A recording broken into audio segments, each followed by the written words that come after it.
I spoke to the Environment Minister, David O'Byrne, earlier today about the government's investment in fox eradication. David O'Byrne, welcome. Not many people would disagree that foxes would be devastating for Tasmania, that's a given.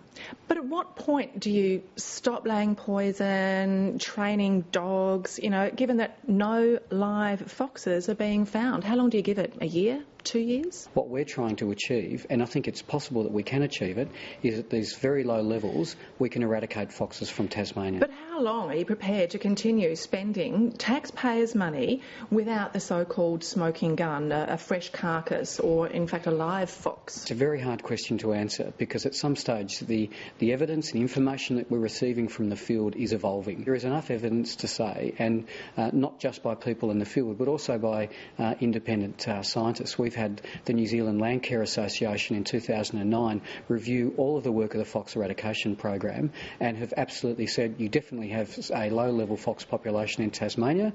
So we think it's worth investing the money, and Tasmanian government is investing $3 million per year into this program. As I said, we are taking the precautionary approach, but the cost to Tasmania for a fox population to establish will be at least $20 million annually. So there's no end date? You haven't got an end date at which point you stop?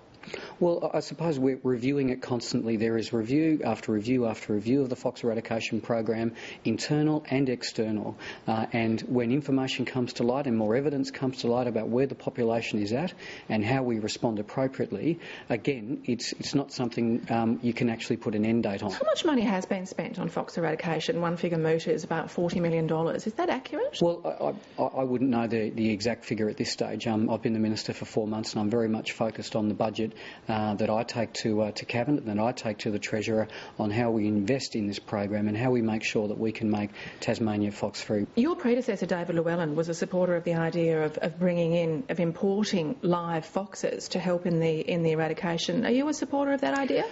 If I get a recommendation from the technical advisory panel that there is a method which would include that step being taken, well, I would absolutely consider it. Is it being considered? Is it being Not considered? At this stage. Fox eradication team leader Alan Johnston concedes that scats are the strongest evidence to date, but he also admits that not all scats that were imported by the team were recollected. Doesn't that cast doubt on found scats? I think just to clarify your point, there's been no evidence that scats were left necessarily in the field indefinitely or lost.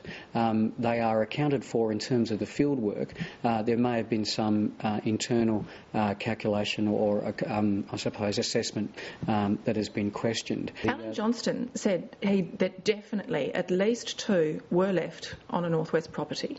But they probably for a period beyond the time ideally, but they have been collected and have been accounted for.